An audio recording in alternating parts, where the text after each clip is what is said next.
Mirëmbrëma, sonte në pikë Donika Eminin nga Universiteti i Gracit, një karrierë gjatë e hulumtimit që nga qendra për studime të sigurisë të Kosovës, Universiteti Westminsterit, tash në Grac, një kosovare në Vjenë, një vjeneze në Kosovë, kur vjen këtu. Donika, mirë se vjen. Mirë se gjeta, faleminderit shumë për ftesën. Prej herës së kaluar, ndonëse jemi taku ndërkohë disa herë, por ke kalu në për disa kriza shëndetësore. Kjo është ana negative, ana shumë pozitive është ndërkohë e banan, keni djalë 8 muajsh. Po. Dhe jenë Grac në qendrën për Evropën juglindore. I ke të dy këto komponente, do më thonë, e shikon Evropën nga perspektiva një kosovare dhe e shikon Ballkanin Perëndimor nga pozita e dikujt që është në Grac. Si të duket kretë kjo lëvizje dramatike në jetën tënde? Është megjithatë shok kulturor. Unë e kujtoj edhe fillimisht për herë të parë kur jam shpërngull në Gjermani për studimet master. Ka qenë shoku i parë kulturor të cilin e kam pësu, edhe pse kanë qenë në Gjermani lindore. Edhe historikisht, do më thënë, është një pjesë e Gjermanisë e cila shumë ndryshe nga e perëndimore, nga ajo që njohim, edhe hyn në një botë komplet ndryshe të historisë të Evropës, mirë po edhe Ballkanin pastaj e shen ndryshe. Gjithmonë i ki dy antë. Do më thënë, kur je vetëm në Kosovë, ne ke shumë letë me arrit në përfundime shumë të forta, në lidhje me proceset politike, apo frustrimet e brendshme, apo të jashtme, sidomos edhe në raport me sjelljen e Bashkimit Evropian ndaj Kosovës.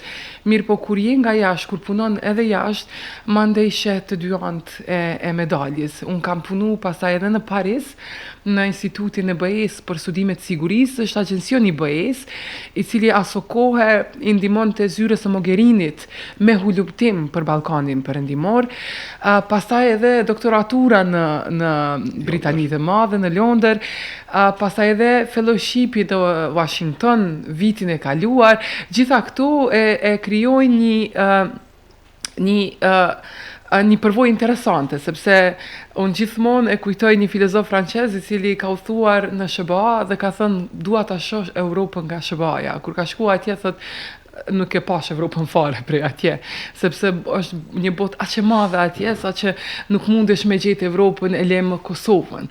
Kështu që atje është edhe pasaj një përvojë e cila ta jep një modesti, sepse këtu në Kosovë, sidomos nga 90-tat, e kemi atë ndjenjen që jemi qendra e botës. Do më thënë edhe kemi qenë aso kohë, me që ka pas një intervenim të NATO-s, ka pas, do më thënë, një fokus të madh të botës perëndimore aso kohë në Ballkan. Në vitit nacional mendojmë se çdo ditë zgjohen edhe mendojnë për neve. Aq shumë ka ndryshu rendi botëror, ne ende mendojmë që jemi qendra e botës dhe dikush ka plan, e ka një plan për Kosovën, edhe kjo është, domethënë, ajo që më së shumti më dhemb kur tentoj me diskutu me njerëz në Kosovë, është që elita politike e 90-tave nuk ekziston më fatkeqësisht, as në Evropë e as në SBA, domethënë ka ngel shumë pak njerëz që e njohin Ballkanin, si që ka njohur më herët, që kanë fuqi politike të cilën e kam pas në 90-tat. Ata mund ta kenë një plan për Ballkanin, ata mund ta kenë Ballkanin në zemrat e tyre. Mirë po, nuk e kanë fuqinë politike, nuk janë rrethana gjeopolitike që i kishmi leju ata që zgjohen mëngjes mendojnë për Kosovën, ta kenë një plan për Kosovën, ta njohin Kosovën në detaje, edhe ta mbajnë shpatulla Kosovën, siç e kanë mbajtur në 90-tat. Në herën e fundit që kemi dalë në publik, ti dhe unë, kemi qenë në një tryezë turbullakt, moderator ka qenë Michael Martens nga Frankfurter Allgemeine Zeitung, dhe i ftuari i nderit ka qenë zoti Manuel Saracin, i dërguari i veçantë i Gjermanisë për Ballkanin Perëndimor, dhe ti edhe unë jemi zonë pak me zotin Saracin në atë kohë, sepse në një farë forme bëje një automatizëm foljor, me cilën na thuaj ju duhet t'i bëni këto, dhe ishte nënkuptueshme se duhet të bën, ishte një lloj një lloj teatri në të cilën çdo kush nuk kuptoi se kishte një rol, ti e prishe rolin tënd, unë e prisha rolin tim dhe doli diçka tjetër. Deshta ta ndërlidh këtë me faktin se ndërkohë kanë ndryshuar në mënyrë dramatike. Apropo, porosit që na jepeshin ishin nga zoti Lajçak nëpërmjet zotit Saracin, tash na ka dalë një punë tjetër me zotin Lajçak. Po, më kujtohet eventit cilin e kemi pasë në Prishtinë dhe ka qenë një pik tensioni në mes meje dhe Saracin që pati pastaj edhe domino efekt në përgjithësi në qasjen e think tankeve edhe elitës intelektuale në Gjermani kundrejt meje, sepse u pa si një sulm edhe ndaj Gjermanisë. Dëshprimi im me Sarrazin ka qenë shumë i madh, sepse unë e kam takuar para se ta marr rolin. Ishim në një takim në Berlin ku ai erdhi në tavolinë në darkë edhe tha: qasja ime ndaj Ballkanit Perëndimor do të jetë komplet ndryshe. Tha, unë jo që nuk do të kaloj kohë në Beograd siç ka kaluar deri tani, sepse kishte atë kritikën ndaj zonjës Merkel, e cila sipas tij e kishte forcuar presidentin Vučić në Serbi. Edhe ishte e vërtetë. Edhe ishte e vërtetë, edhe qendra e Ballkanit u konsiderua Serbia, edhe tha, kjo do të ndryshojë me qeverinë tonë. Tha, ne kemi një qasje të re, tha, unë jo që nuk do të qëndroj në Beograd, do të qëndroj në vendet e tjera të rajonit, po tha edhe do të shkoj edhe në Katunde, jo veç në kryeqendrat e vendeve të tjera të rajonit, tha do të ndryshoj komplet qasja. Mandej, gjatë mandatit, ishte marrëveshja e litiumit, ajo që, domethënë, komplet e ndroi. Mes Gjermanisë dhe ishte Gjermania ta që potenciali për marrëveshjen, fakt. Po, sepse tash ajo marrëveshje nuk është duke implementuar, mi po aso kohë, domethënë, ishte edhe kancelari gjerman, ai që shkoi në Beograd, duke i mbyllur syr komplet ndaj qasjes Beogradit, jo veç në raport me Ballkanin Perëndimor, por edhe mos rreshtimin me Evropën në raport me Rusinë, edhe ishte, domethënë, ajo politika që neve po na duhet strategjikisht Serbia, sidomos për litiumin, sepse është më mirë se sa litiumi kinez megjithatë. Edhe domethënë u ndrru komplet qasja gjatë mandatit. Kur erdhi këtu, erdhi me qasjen që prej asaj që unë do të jem mik i Kosovës dhe do ta njoh Kosovën prej brenda. Edhe ka qenë tradicionalisht i tillë.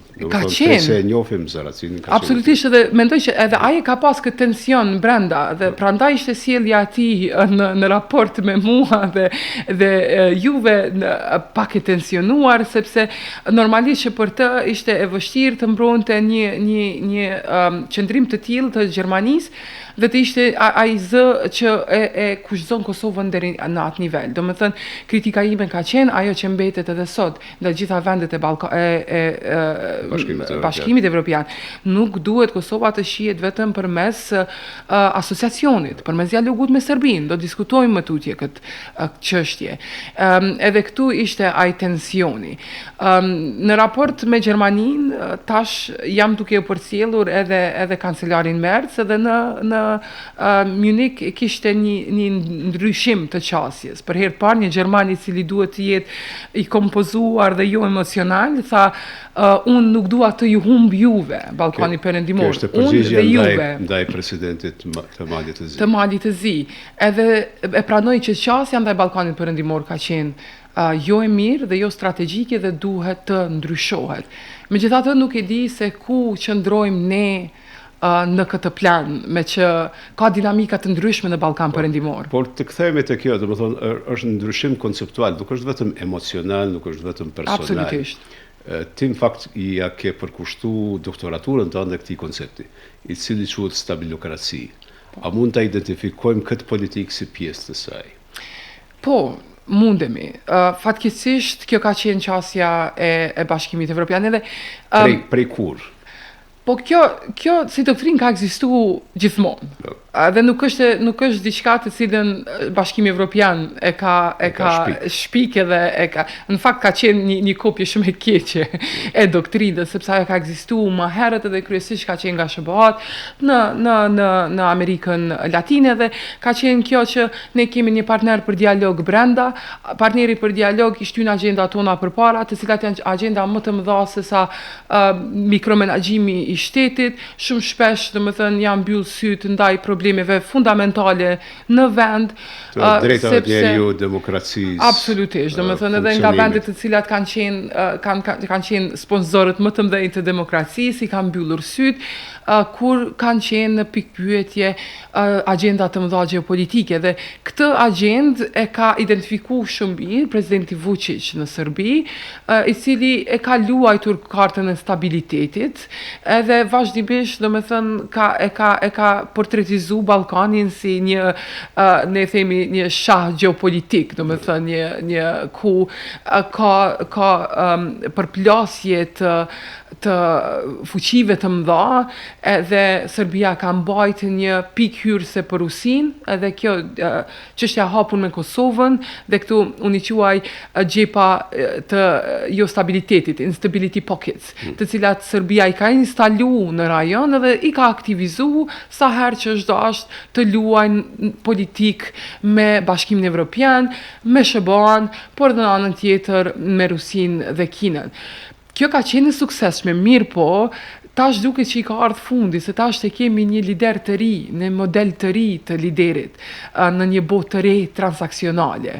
Po para se të kalojmë aty, si do të përkthej stabiliokracia në Kosovë, si është manifestuar stabiliokracia? Atëherë ka qenë ndoshta më lehtë se në raport me Serbinë, po BE-ja ka tentuar me kriju dy lider të fortë, dhe ata dy lider të fortë kanë qenë në Serbi Vučić, në Kosovë Thaçi, dhe janë munduar që përmes liderëve të fortë, të cilët kanë pas një legjitimitet politik, t'i shtyjnë përpara çështjen e Kosovës dhe Serbisë. Do të thonë, edhe Bashkimi Evropian është bashkëpjesëmarrës në çoroditjen e brendshme në Kosovë, që nuk kupton themelimi i gjykatës speciale, absolutisht, do të thonë negociatat e Brukselit, we are not problematic guys për këmbim territoresh.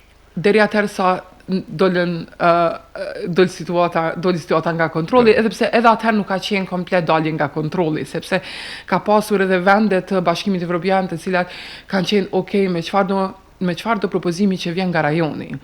Unë mbaj mend, aso kohë kam qenë në Paris, në punë, edhe ka pas, sidomos Franca, ka qenë pro çfarë do aranzhimi që vjen nga rajoni. Ka pas edhe lobim nga Kosova në Francë. Ka pas ndikim edhe në SBA, sepse vazhdimisht neve na thonë ky ka dash me nda Kosovën, edhe zakonisht i referohemi ndonjë lideri, për shembull administrata e parë, Trump, apo ndonjë lider i BE-s. Unë mendoj që është ndryshe. Domethënë, kjo është e rëndësishme te stabilitokracia. Bolton e ka shpjeguar këtë, domethënë, ideja për ndarjen e Kosovës nuk ka rrjedh prej Washingtonit, po kanë shku nga liderët lokal në Washington. Apo? Absolutisht, ideja ka ardhur nga brenda. Edhe unë besoj që liderët lokal kanë shumë më shumë agjenci se sa që ne i mendojmë. Sepse neve na pëlqen me i mendu këta si lojtar. Agjenci është terminologji politikologjike, ta shpjegojmë, agjenci është kapacitet ndërmarrës. Po. Domethënë kam pronësi në ato se çka ndodh, sepse ne tentojmë me pa gjithë liderët e Ballkanit si lojtar të një fuqie politike globale apo tjetrës.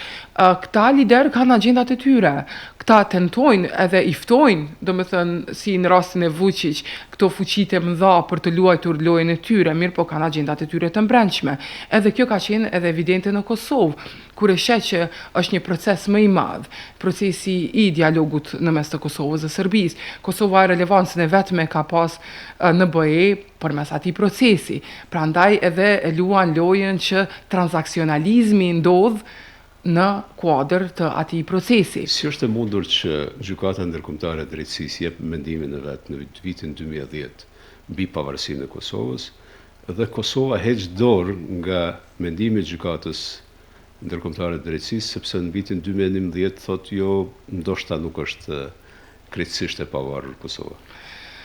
është gjithmonë kthehem te gjitha këto vendime, ne diskutuam edhe dje në takim, janë vendime të cilat i importojmë, edhe janë vendime të cilat tek më vonë e marrim vesh që kanë qenë vendime jo të duhura të mire në atë kohë, edhe tash pikrisht po e diskutojmë këtë tek vendimi për gjykatën speciale. Para kësaj është, më thonë, para vendimit gjykatës speciale është precedenti i marrëveshjes së Brukselit, i cili ratifikohet në Kuvendin e Kosovës. Po. Do të thonë nuk është vetëm lideri në pyetje. Jo, absolutisht. Është një parlament i tërë i cili voton diçka që është në shkruaj, e cila nuk është krejtësisht në interes të Kosovës. Kjo është problemi me pronësinë vendore të cilin e ka pas Kosova dhe kjo varësia nga ata që kanë një plan për ne. Do me thënë, ne që nga shpallja e pavarësisë, zakonisht tentoj dhe mi kuptu rrethonat këtu, sepse kemi qenë në pavarësi të mbikëqyrur. Nga pavarësia e mbikëqyrur, do me thënë, ka ndodh GND-ja, pastaj me njëherë jemi fut në dialog me Serbinë, kanë qenë, do me thënë, vendime të një pasnjëshme të cilat ne kemi qenë komplet në defanziv. E kemi minimizu fuqinë të cilën lobuese të cilën e ka Serbia. Normalisht Serbia ka qenë vendi më i madh në Jugosllavi, kryeqendra e Jugosllavisë, kur bota ka qenë ndarë në dysh, Jugosllavia ka ditë me lujt loje në mes të dyja poleve, edhe krejt ai kapacitet diplomatik aty ka qenë, edhe ka qenë i përgatitur shumë mirë që sfidoj shtetësinë e Kosovës në mënyrë shumë të përgatitur. Edhe ndodhen edhe sot këto, do të thonë, secili hap në dialogun me Serbinë atje analizohet shumë mirë, ka vendime të cilat merren në mënyrë shumë të thuktë, kurse ne jemi gjithmonë të ata që dikush e ka një agjendë për neve, ky proces po shtyhet përpara, ne duhet të pranojmë si të tillë. Ne kishim, do me thënë, ëndrrën për tu antarësuar në Bashkimin Evropian, gjithmonë në histori kemi qenë ta zgjedhim të keqen më të vogël. E keqja më e madhe ka qenë Kombet e Bashkuara, ku është Rusia dhe Kina me të drejtë të votës, të vetës, dhe Bashkimi Evropian në cilin i kemi 5 vende jo njohse, mirë, po nuk janë po aq të mëdha dhe po aq problematike sa Kina dhe Rusia, dhe po e zbresim loje në këtë nivel, po e fillojmë një proces të dialogut i cili, do me thënë, ishte komplet i pamenduar strategjikisht nga elita politike në Kosovë. Edhe njëjta ndodhi edhe me marrëveshjet. Unë në Londër e kam pas, do me thënë, Kojshi edhe Robert Cooper, edhe gjithmonë jemi taku për kafe dhe kemi diskutu. Tash edhe nga ana BE-s ka shumë pishmanllëqe. Do me thënë, mendojnë ata të cilët e kanë kry mandatin, që kanë dalë nga procesi, mendojnë ndryshe tash, kanë shumë teori se si do t'i bënin gjërat ndryshe, mirë po aso kohë, ato rrethana i kanë imponu ato procese. A është pjesë e stabilokracisë shantazhimi? Absolutisht. A ka diçka në Kosovë që mund të tregoj se kjo është?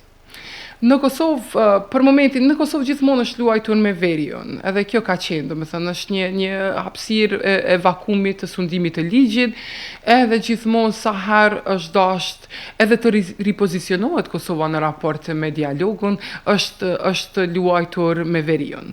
Po jo vetëm me veriun, për shembull, unë mendoj se pjesë e shantazhimit ka qenë kjo e dërgimit në Hag të liderëve të Kosovës apo liderëve të UÇK-s. Po, jo, ajo është jashtë, po. Se unë mendoj se një pjesë e madhe e historisë shekullit 21 në Kosovë është fakti i trysnisë i cili zhvillohet se nëse nuk e bëni këtë, do të përfundoni në Hag, për shkak nëse zbarthehet në mënyrë banale, do të thonë. Gjithmonë ekzistojnë, do të thënë, këto teori konspirative se çka është zhvilluar pas dyerve të mbyllura, a kanë qenë lider të shantazhuar për të pranuar diçka, mund të jetë edhe një kombinim, dëshira për të qëndruar në fuqi, për të mbajtur një pozicion politik, sepse unë thash edhe më herët, partnerët për dialog janë partnerët të cilët mbështeten pa rezerva, do me thënë, edhe në raport me Serbinë kemi pa kur e gjithë bota ka pa që zgjedhjet në Serbi janë zgjedhje të cilat megjithatë janë të manipuluara, liderët e BE-s i kanë uruar liderët serbë dhe i kanë ftuar për bashkëpunim.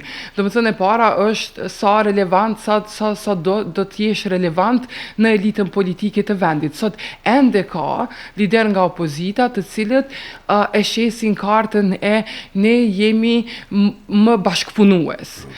Edhe gjithmonë më besnik. Ne, domethënë, ende politika e jashtme dhe nëse shën në programet politike, domethënë politika e jashtme e Kosovës është sa po kundërshton edhe sa po i nështrohesh fuqive të mëdha. Domethënë, opozita ende ka një ofertë politike e cila është ne jemi pro-amerikan, ne jemi pro-perëndimor, edhe me ne gjërat lëvizin më shpejt, që është shumë problematike, sepse nuk lëvizin më shpejt. Çka është bërë nga kjo elitë politike është dakorduar asociacioni, të cilën nuk e kanë implementuar as vetë. Domethënë kjo është pjesë e një jo maturie politike ku dakordohesh për diçka dhe pastaj nuk ke kapacitet implementues. Është gjykata speciale të cilën sot, domethënë, diskutojmë për çka kishim mujt me bo para 10 viteve, edhe pse ka qenë gabim të pranohet. Domethënë kemi një zhvilluar protesta kundër një gjykate të cilën e ka themeluar Kuvendi i Kosovës. Dhe është e Kosovës pa marrë parasysh sa problematike është ajo, domethënë kjo është në një farë mënyre një problem të cilin e kemi me vendimet të cilat janë marrë duke i importu, duke mos i diskutu nga mrenda, duke mos i debatu, edhe janë marrë veç se po vinë nga jashtë. Në fakt është dashur me ndru kushtetutën. është ndryshuar dhe kushtetuta për të, domethënë unë mbaj mend që diskutimi rreth gjykatës speciale nuk ka qenë as pak juridik, ka qenë shumë politik edhe ka qenë shumë i thjeshtuar, si për asociacionin. Nëse nuk e bëni këtë, bëhet një gjykatë nga Kombet e Bashkuara, domethënë e keqja më e madhe. Nëse nuk e pranoni këtë, Kosova pson. Do të ketë ndarje. Do të ketë ndarje, do të ketë izolim, domethënë gjithmonë përdoret kjo frika nga izolimi, nga ndarja dhe nga kthyerja shpindës nga partnerët tonë strategjik. Dhe kjo doli haptazi atje në tryezën tonë me mikun tonë Saracini, të cilin nuk e kemi njohur në kresisht në rrethana tjera, i cili na thoshte ju duhet bëni këtë, ju duhet bëni këtë, do thonë ju është thënë se duhet të bëni këtë, nuk ishte pjesë e negociatës. Jo, absolutisht. Po ju është thënë se duhet të bëni këtë. Dhe kjo ishte pjesë e një bote e cila shumë shpejt i skadoi mandati. Tash jemi në një botë tjetër. Realitet të ri, komplet. Realitet të ri. Si po duket? Realitet i cili është shumë i rehatshëm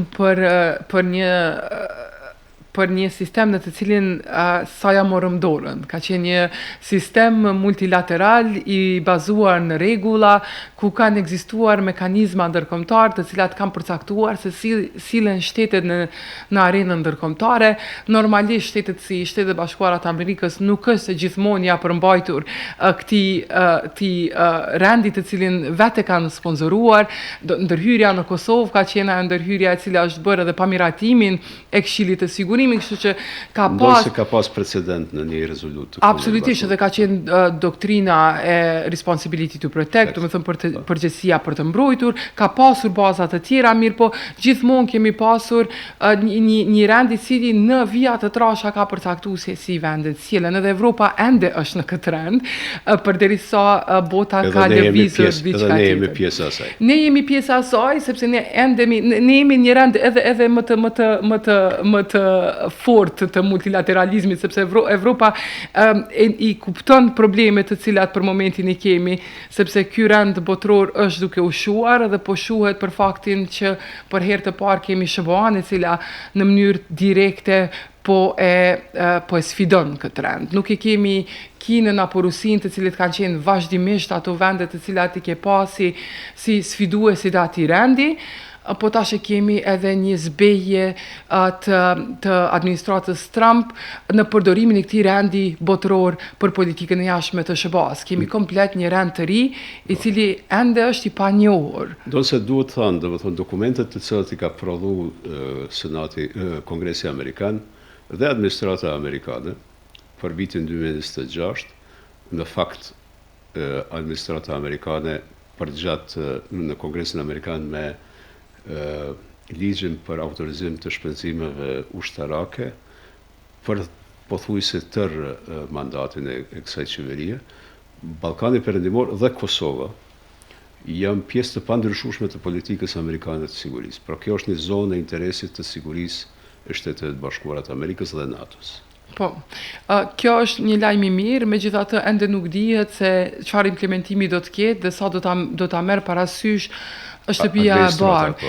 Sapo kur isha në Washington në vitin e kaluar, isha aty për një domethënë në një vizitë kërkimore studimore për 6 muaj, aty e kupton se edhe tensionet në mes të shtëpisë bardhë dhe departamentit shtetit ka qenë shumë të mëdha edhe gjatë periudhës së Biden. Ka pas gjithmonë edhe me Kongresin. Edhe me Kongresin mirë, po domethënë ka pas edhe jo koordinim, për shembull nga shtëpia e bardhë, sidomos ambasadorit Hill në teren edhe Escobarit aso kohë me politikat e cilat i pati përcaktuar departamenti i shtetit edhe ka pas tensione shumë të mëdha. Ishte një paradoks i madh i administratës Biden, të cilën ishin njohësit më të mirë të Ballkanit Perëndimor. Dhe ne kemi pas pritshmëri shumë të mëdha. Miqt më të mëdhenj të Ballkanit Perëndimor me rezultatet më dobta ndonjëherë. Aty unë mendoj që nëse atëherë nuk kemi arrit me pas një marrëveshje në mes Kosovës dhe Serbisë, ku jo veç kemi pas njerëz të cilët e kuptojnë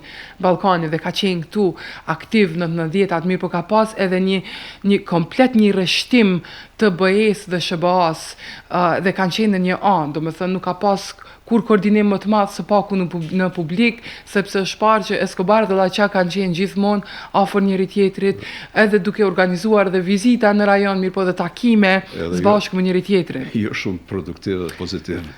Absolutisht jo, dhe po kthehem te çështja e Llaçaku që mua më ka ardhur shumë çudi, sepse ne ishim duke organizuar një event në mes të dërguarve special të Francës, të Austrisë. Edhe kjo ishte një iniciativë ambasadës Francës në Slovaki. Kur? Tash, domethënë para 2 muajve, eventi do duhej të ishte për këtë muaj. Në vitin 2026. 2026, edhe partnerët lokal pa u publikuar ende edhe të Epstein Files, domethënë këto krejt donat të cilat jemi duke i pa vazhdimisht edhe secili domethënë është i obsesionuar me gjetë se kush është aty edhe nga Ballkani dhe nga BE-ja. Në Slovaki ka pas shumë rezistencë. Rezistenca e elitës intelektuale atje ka qenë që ne nuk bashkëpunojmë me Llaçak sepse është në dosjet e Epstein. Edhe kjo ka qenë, domethënë, një linjë të cilën partnerët lokal e kanë përcjellur edhe janë tërhequr.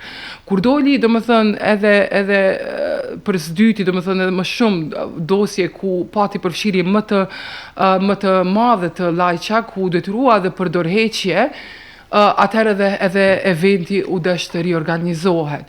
Mirë po, ky nivel i debatit nuk po ekziston në Kosovë, as nga elita politike, as nga intelektuale, as në raport me BE-n, sepse kemi Llaçakun në dosjet Epstein, që lidhin edhe me Rusin, edhe ka domethënë përmendje edhe të Lavrovit aso kohë, edhe ke Mogherinin e cila është nën hetime dhe u arrestua në Bruksel. Domethënë kemi 2 persona të cilët në faza të ndryshme ka qenë kyç për dialog.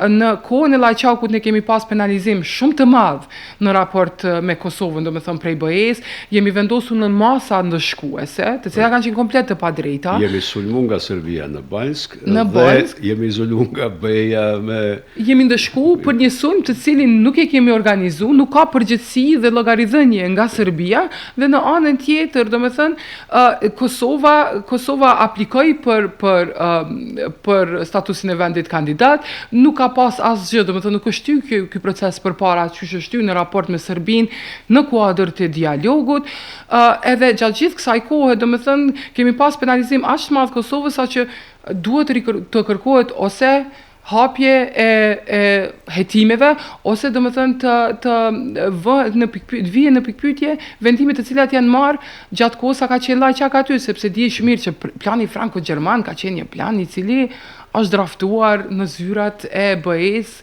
dhe aty është një statut e cila është një kombinim Mirë po. Plani franko-gjerman i është dhënë Lajçakut dhe Lajçaku prej një plani franko-gjerman ka shndruar në diçka tjetër.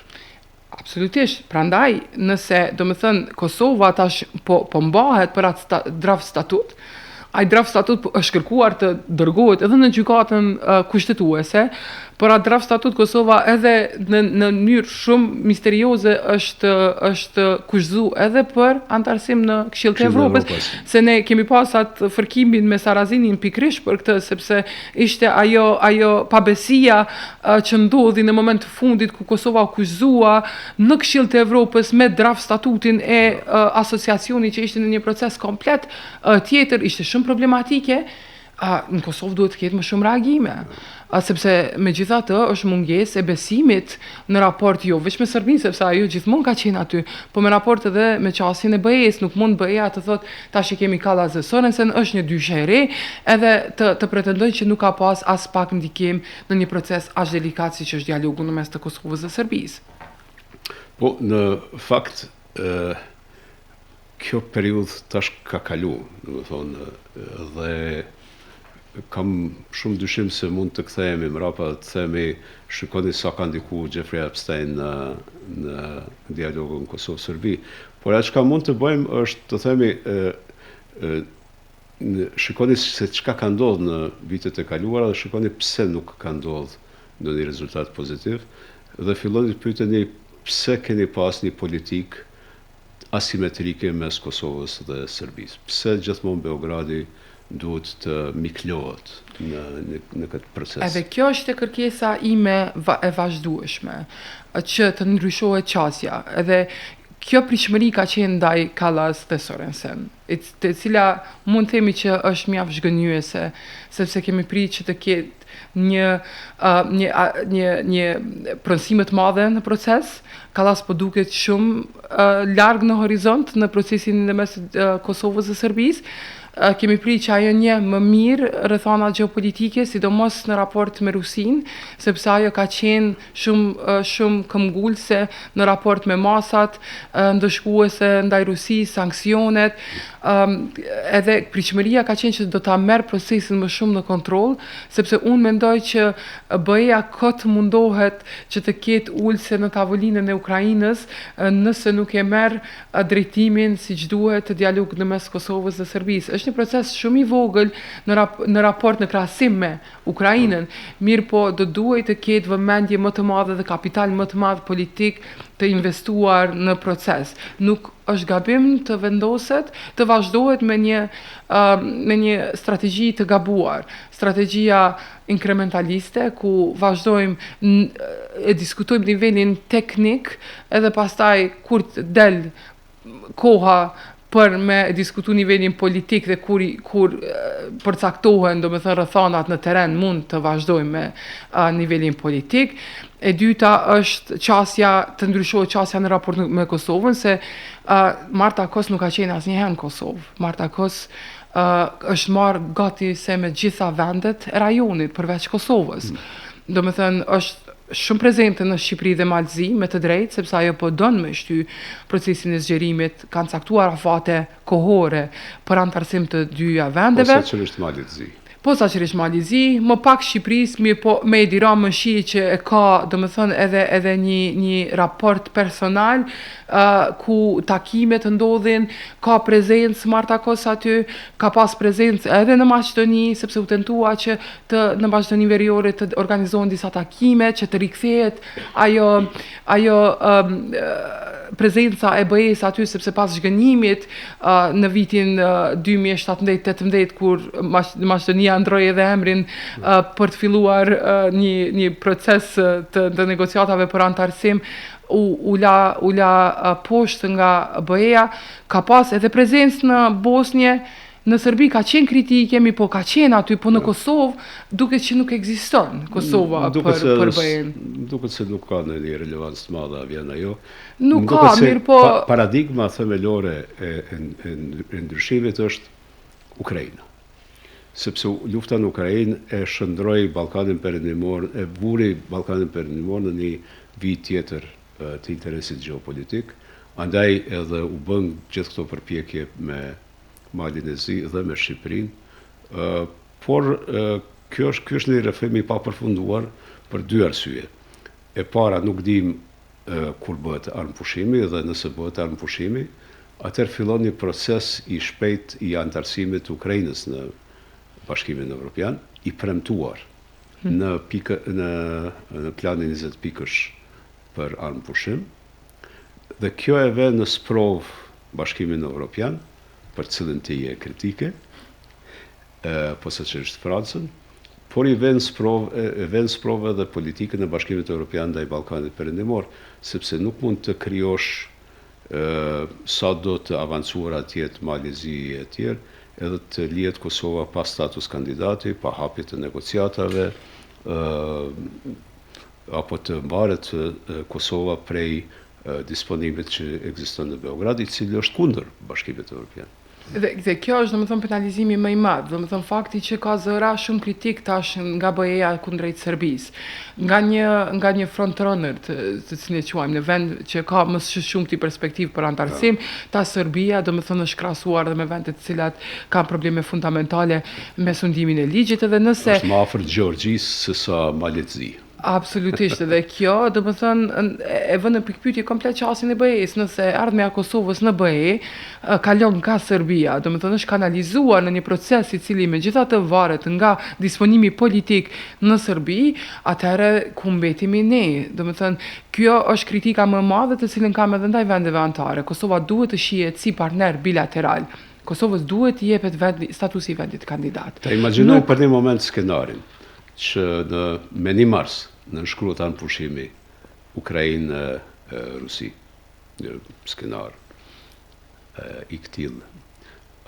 Çka ndodh? Mund të ndodhë gjithçka, por jo antarësim i Ukrainës në Bashkimin Evropian. Në vitin 2027. As në vitin 2027 edhe as pas vitit 2027 është problematike zgjerimi i BE-s në raport me Ukrainën. Ta bëjmë skenarin, pjesë e këtij skenarit themi. Bëhet Evropa e dy shpejtësive, në të cilën ideja e kahershme franceze dhe e disa shteteve Core Europe, domethënë disa shtetet që përbëjnë thelbin e Bashkimit Evropian, thelbin origjinal që nga traktati i Romës, integron, ndërsa kjo pjesa tjetër shkon me shpejtësi tjetër, ndoshta edhe rrethi i tretë i shteteve si Ukraina dhe Ballkanit Perëndimor, të cilat hynë po pa drejt vetos.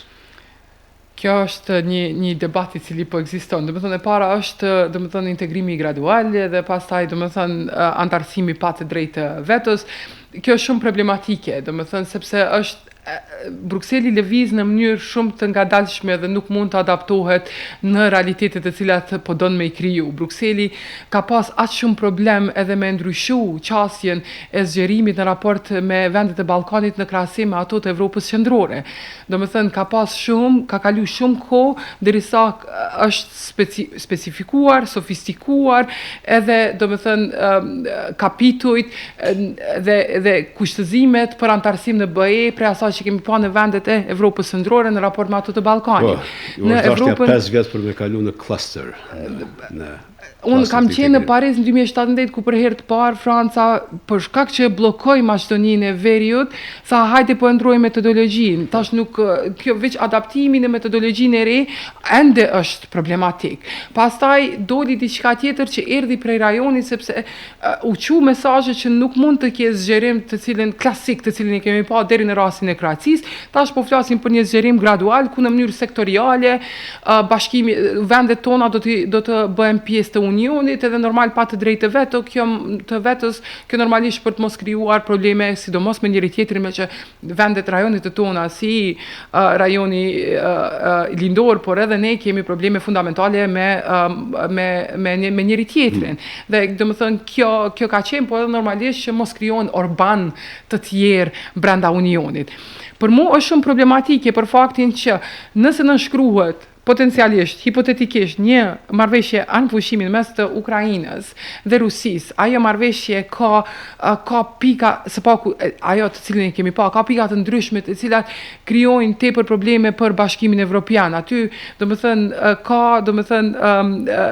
një bashkërëndim në mes të Rusisë dhe SBA, sidomos për politikat e energjisë brenda Ukrainës, do të jenë tepër problematike për rregullat të cilat i përcakton Bashkimi Evropian për antarësim. E dyta është territori, domethënë unë vetë kam punu në Ukrainë, edhe është një territori i cili për ta integruar në BE veç për politikat e agrikulturës. Ne kemi pa që në mes luftës ka pas edhe tensione në mes të Polonisë dhe Ukrainës pikrisht për këto politika. Kështu që nuk po flasim për aspektin e sigurisë.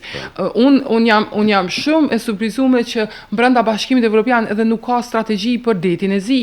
Tash ka fillu pak mu diskutu, mirë po edhe me u pa Turqia, ose mos më u pa, se në strategji shumë pak flitet për Turqinë, kur Turqia është njëri ndër akterët kryesor në detin e zi. Është garanti sigurisë. Absolutisht, domethënë tash kanë fillu disa debate për detin e zi, edhe domethënë Evropa është komplet jo strategjike në raport me atë. Kështu që kur Evropa ka problem me integru një vend si Mali i Zi dhe potencialisht Shqipëria, të cilat janë edhe pjesë e NATO-s, të cilat janë gjeografikisht brenda Bashkimit Evropian, është shumë problematik. Territor të kontestuar.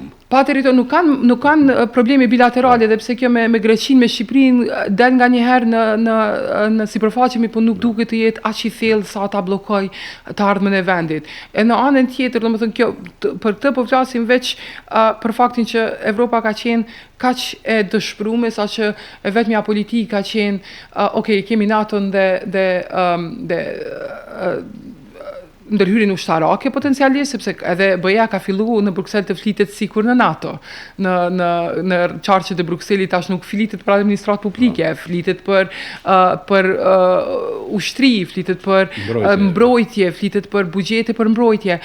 Por e vetmja levë të cilën e ka pas në raport me Ukrainën ka qenë zgjerimi, edhe unë mendoj që në mënyrë shumë gjeneroze e jep si ide zgjerimin, mirë po shumë rrallë mundet me ekzekutu. Edhe tek zgjerimi edhe një gjë tjetër të cilën mu po vjen keq që nuk po diskutohet në qarqet e Ballkanit Perëndimor, sepse na ka kap entuziazmi i Mali i Zi dhe Shqipërisë.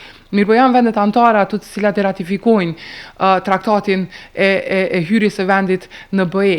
Është Franca, është domethënë problemi më i madh, sepse në dy dhoma duhet rrit pesë, ato është supra shumicë, quhet super majority. Edhe Holanda nuk është edhe Danimarka. Mirë po, edhe Danimarka, mirë po këtu e kanë më pak problematike sa Franca, sepse në Francë duhet shumica në dy dhomat, apo referendum. Dhe referendumi vetëm që ka ndodhur në Francë të 15 vitet e fundit ka qenë me i njoftë të drejtën për abort në kushtetutën e Francës. Kjo ka qenë vetmi event në të cilin është arritur konsensus politik për të bërë një gjë të tillë.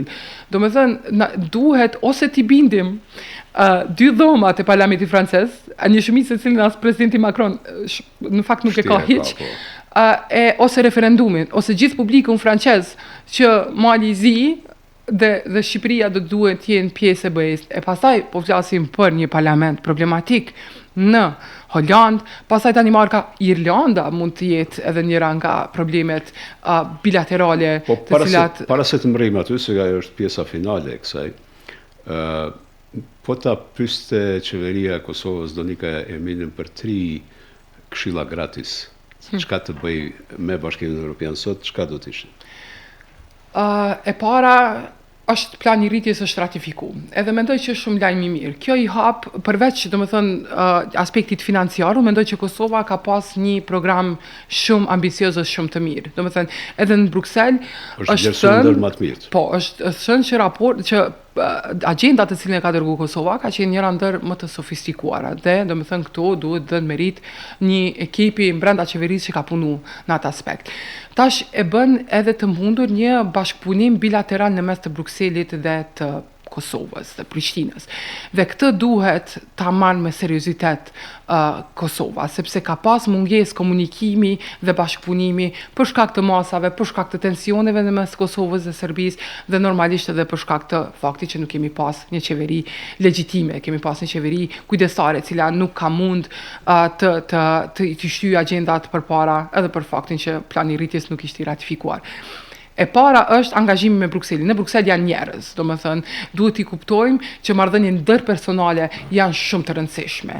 Këtu mund ta marrin edhe modelin e Edi Ramës. Edi Rama gjithmonë ka qenë aspektin personal e ka vu para aspektit profesional në raport me edhe vendet anëtare dhe me Brukselin. Një, domethënë, riqasje ndaj BE-s ishte hapi i parë. Hapi i dytë normalisht është që të rikalibrohet në procesin e dialogut.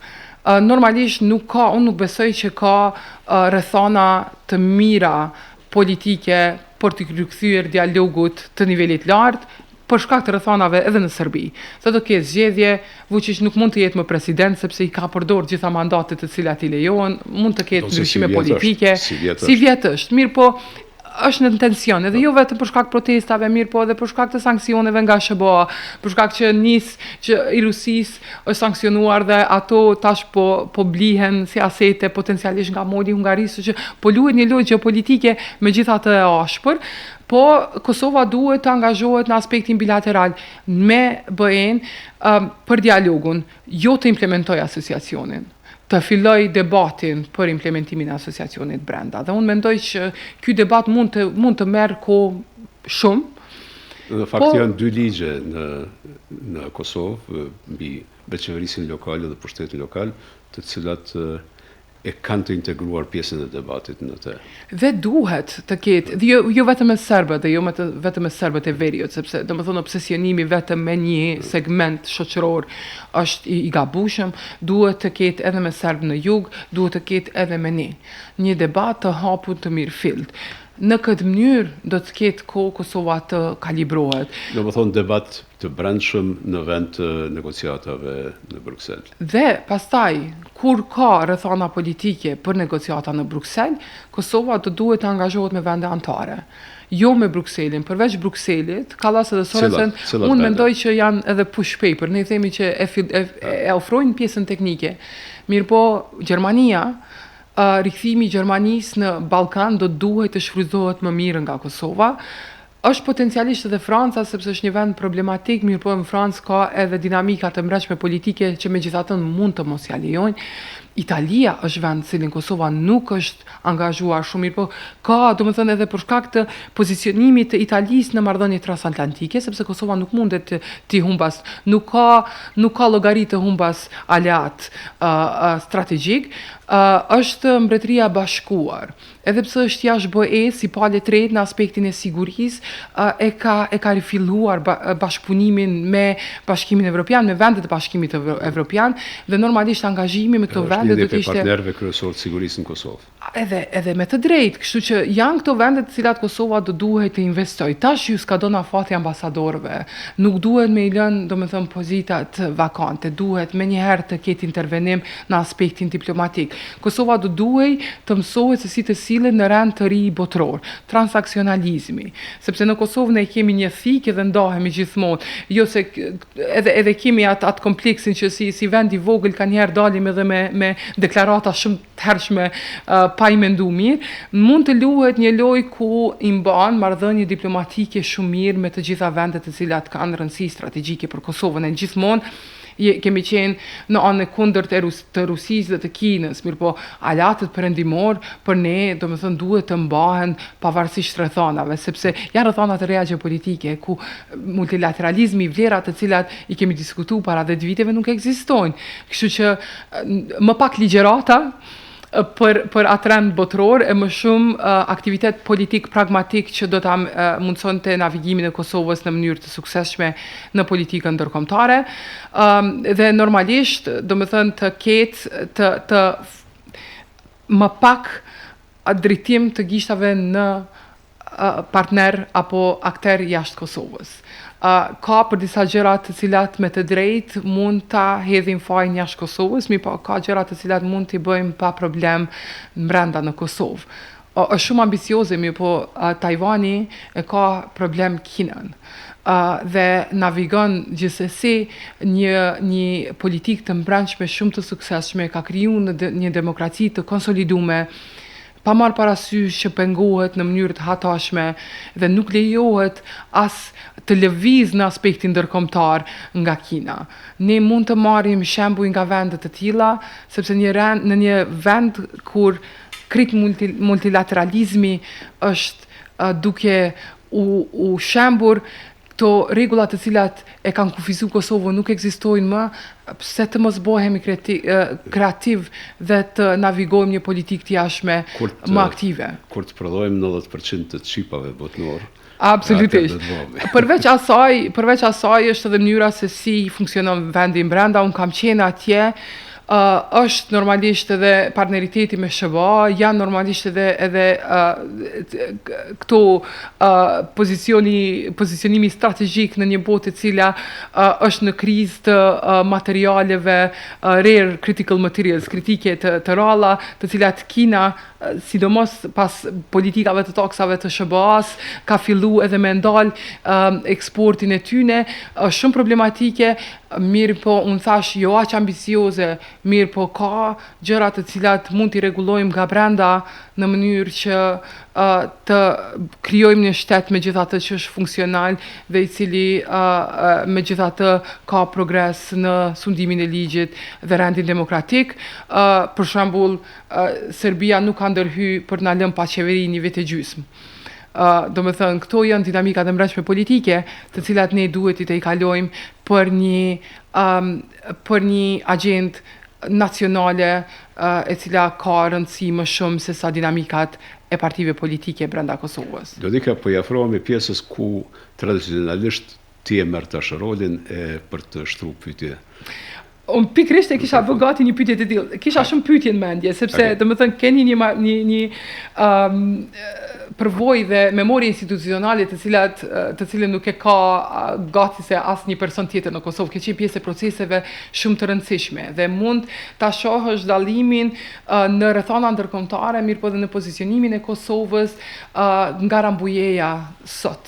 Domethënë në krejt këtë shembje të atij rendi që ka ekzistuar atëherë dhe rrethanave të sotshme. Çka do të ishte këshilla juaj për një vend si Kosova? Jo Ballkani Perëndimor, po veç Kosova në raport me procesin negociues, në raport me BE-n, po edhe në raport me shtetet aleate tradicionale për Kosovën. Kosova ka tash një fat, domethënë që pozicionimi geopolitik e detyron prap të bëj vendimin geostrategjike të cilat i ka bërë në vitin 1989 me shembin e murit Berlinit. Ndonse bota po kalon prej asaj unipolare në multipolare, ndonse unipolare dhe brenda një sistemi multilateral, ne duhet prap të mendojmë në të njëjtat vija strategjike. Kjo do të thotë ne jemi pjesë e Evropës, jemi shtet evropian, do të jemi shtet evropian.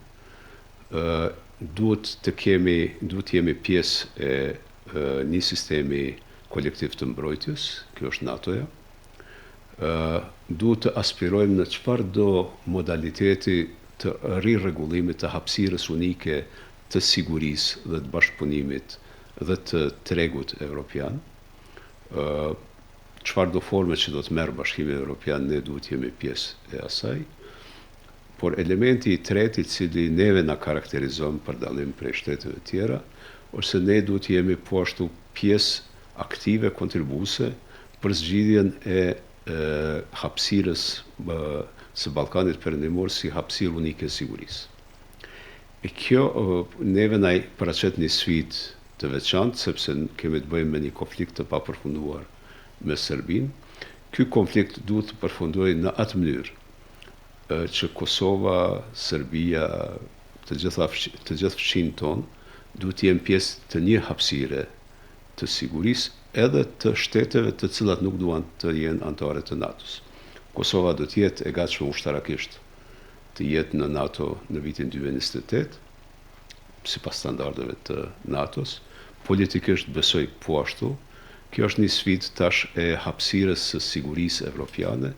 E kjo do të thotë që çështja e relacionit mes Kosovës dhe shteteve mosnjohëse, Spanjës, nuk është më çështje mes politikave të brendshme spanjolle, po është pjesë e një interesi strategjik spanjoll që i tërë regioni i Ballkanit Perëndimor, përfshi Kosovën, të jetë pjesë e një hapësire të sigurisë, e cila shkon nga Mbretëria e Bashkuar deri te kufiri mes Ukrainës dhe Rusisë, kudo që të vendoset kufiri.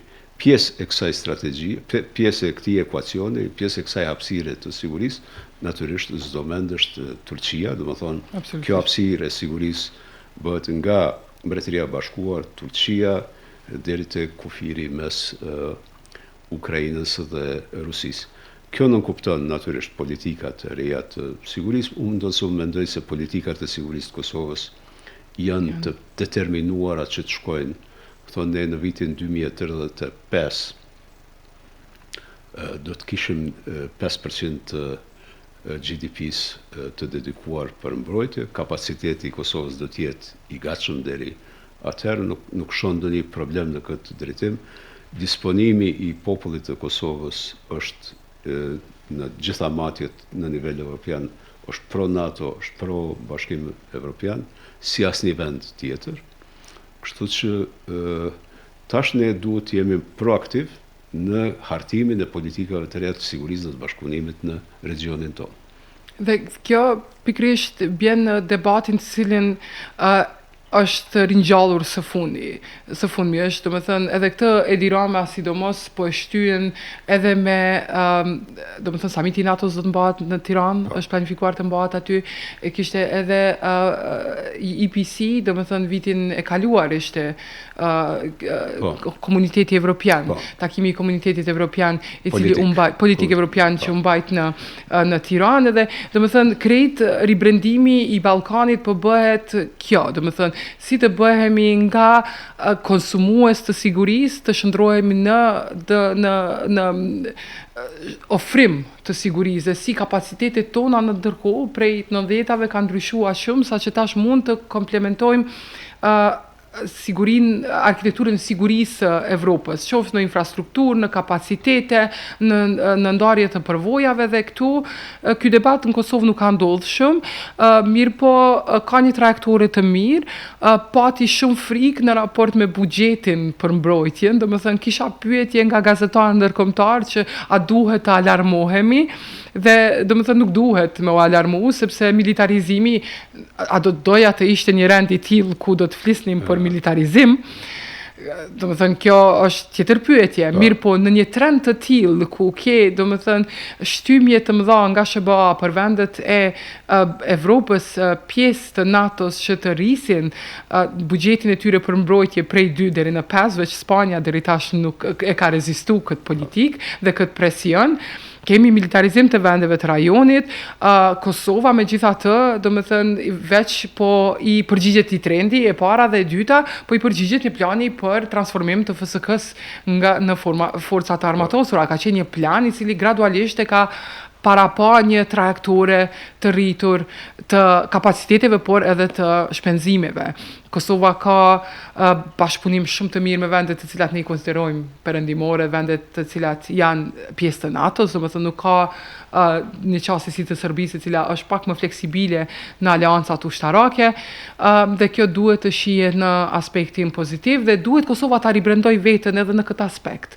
Edhe këtu diplomacia, por edhe domethënë kryeministri duhet të flasë në gjuhë të tillë që i përgjigjet atij ndryshimi që përmenda më herët që ka ndodhur në Bruksel. Në Bruksel nuk flitet më për reformën e administratës publike, siç është folur para 5 ose 10 viteve. Tash flitet për çka kontribon ky rajon në arkitekturën e sigurisë të Evropës, është bë pjesë edhe e zgjerimit në një farë mënyrë debatit për zgjerim, Dhe besoj që këtu Kosova, nëse do ta kisha edhe një këshill, do të ishte një këshill ku ribrandohesh nga një konsumator në një ofrues të sigurisë, sepse Kosova ka një kapacitet të tillë. Dhe ky është momenti kur më së miri mund ta përfundojmë këtë bashkëbisedim për ta lënë për ndonjë herë tjetër kur të jesh këtu në Kosovë. Mirë se vjen çdo herë. Faleminderit. Faleminderit.